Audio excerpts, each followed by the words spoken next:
Ezekiel പ്രവാചകന്റെ പുസ്തകത്തിൽ നിന്നുള്ള വായന 28-ാം അധ്യായം 1 മുതൽ 26 വരെയുള്ള തിരുവചനങ്ങൾ.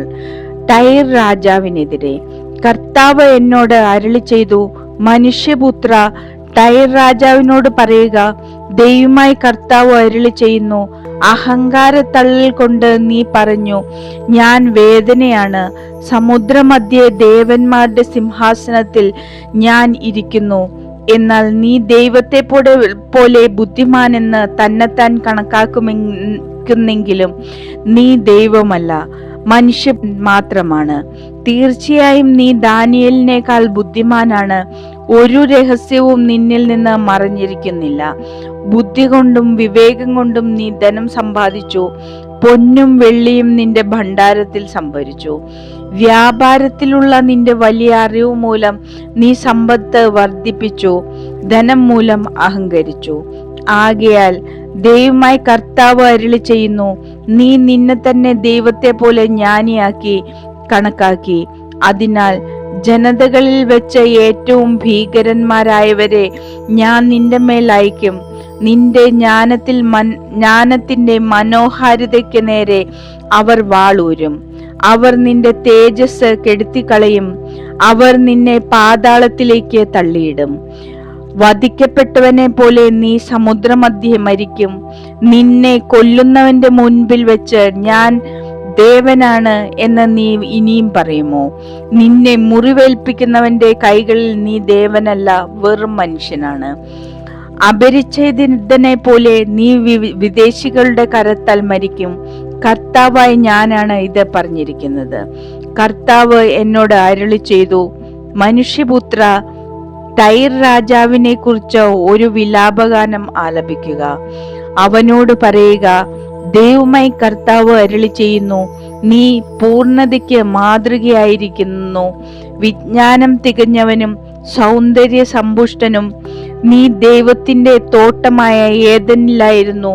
മാണിക്യം, പുഷ്യരാഗം, സൂര്യകാന്തം, പത്മരാഗം, ചന്ദ്രകാന്തം, ഗോമേതകം, ഇന്ദ്രനീലം, വൈഡൂര്യം, മരതകം എന്നിവ നിന്നെ പൊതിഞ്ഞിരുന്നു. നിന്റെ തമ്പുരവും പുല്ലാങ്കുഴലും സ്വർണ്ണ നിർമ്മിതമായിരുന്നു. നീ സൃഷ്ടിക്കപ്പെട്ട ദിവസം തന്നെ അവയെല്ലാം ഒരുക്കിയിരുന്നു. ഒരു അഭിഷിക്ത കെരൂബിനെ നിനക്ക് കാവൽ നിർത്തി. നീ ദൈവത്തിന്റെ വിശുദ്ധഗിരിയിലായിരുന്നു. തീ പോലെ തിളങ്ങുന്ന രത്നങ്ങളുടെ ഇടയിൽ നീ സഞ്ചരിച്ചു. നിന്നെ സൃഷ്ടിച്ച നാൾ മുതൽ അധർമ്മം നിന്നിൽ പ്രത്യക്ഷപ്പെട്ടതുവരെ നീ നിഷ്കളങ്കനായിരുന്നു. വ്യാപാരത്തിന്റെ പെരുപ്പത്തിൽ അക്രമവും പാപവും നിന്നിൽ നിറഞ്ഞു. അതുകൊണ്ട് ദൈവത്തിന്റെ ഗിരിയിൽ നിന്ന് നിന്നെ ഞാൻ അശുദ്ധ വസ്തുവായി ദൂരെ എറിഞ്ഞു. നിനക്ക് കാവൽ നിന്ന കെരൂബ് തിളങ്ങുന്ന രത്നങ്ങളുടെ ഇടയിൽ നിന്ന് നിന്നെ ആട്ടി പുറത്താക്കി. നിന്റെ സൗന്ദര്യത്തിൽ നീ അഹങ്കരിച്ചു. നിന്റെ മഹിമയ്ക്കായി ജ്ഞാനത്തെ നീ ദുരുപയോഗപ്പെടുത്തി. നിന്നെ ഞാൻ നിലത്തെറിഞ്ഞു കളഞ്ഞു. രാജാക്കന്മാർക്ക് കണ്ടു രസിക്കാൻ നിന്നെ ഞാൻ അവരുടെ മുമ്പിൽ നിർത്തി. നിന്റെ ദുഷ്കൃത്യങ്ങളുടെ ആധിക്യവും വ്യാപാരത്തിലെ അനീതിയും നിമിത്തം നിന്റെ വിശുദ്ധ സ്ഥലങ്ങൾ നീ അശുദ്ധമാക്കി. നിന്റെ മധ്യത്തിൽ നിന്ന് ഒരു അഗ്നി പുറപ്പെടുവിച്ച് എല്ലാവരും കാണുകെ ഞാൻ നിന്നെ ദഹിപ്പിച്ച് ഭസ്മമാക്കി. നിന്നെ അറിയുന്ന ജനതകൾ നിന്നെ കണ്ട് സ്പന്ദരാകും. ഭീകരമായ അവസാനത്തിലേക്ക് നീ എത്തിയിരിക്കുന്നു. എന്നേക്കുമായി നീ ഇല്ലാതാകും.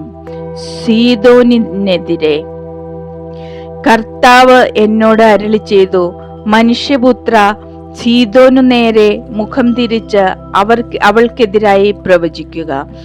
ദൈവമായി കർത്താവ് അരുളി ചെയ്യുന്നു, സീദോൻ, ഇതാ ഞാൻ നിനക്കെതിരാണ്. നിന്റെ മധ്യേ ഞാൻ എന്റെ മഹത്വം പ്രകടിപ്പിക്കും. എന്റെ ന്യായവിധി അവളിൽ ഞാൻ നടത്തും. എന്റെ വിശുദ്ധി അവളിൽ ഞാൻ വെളിപ്പെടുത്തും. ഞാനാണ് കർത്താവ് എന്ന് അപ്പോൾ എല്ലാവരും അറിയും. ഞാൻ അവളുടെ നേരെ പകർച്ചവ്യാധികളെ അയക്കും. അവരുടെ തെരുവീഥികളിൽ രക്തം ഒഴുക്കും. ചുറ്റും നിന്ന് അവൾക്കെതിരെ വരുന്ന വാളേറ്റ് മരിക്കുന്നവർ അവളുടെ മധ്യത്തിൽ വീഴും. ഞാനാണ് കർത്താവ് എന്ന് അപ്പോൾ അവർ അറിയും. ഇസ്രായേലിന് രക്ഷ. ഇസ്രായേൽ ഭവനത്തെ നിന്ദിച്ച അയൽക്കാരിലാരും മേലിൽ കുത്തുന്ന മുൾപടർപ്പോ മുറിവേൽപ്പിക്കുന്ന മുള്ളോ ആയിരിക്കുകയില്ല. ഞാനാണ് ദൈവമായ കർത്താവ് എന്ന് അപ്പോൾ അവർ അറിയും. ദൈവമായ കർത്താവ് അരുളി ചെയ്യുന്നു, ജനതകളുടെ ഇടയിൽ ചിതറിക്കിടക്കുന്ന ഇസ്രായേൽ ഭവനത്തെ ഞാൻ ഒന്നിച്ചുകൂട്ടും.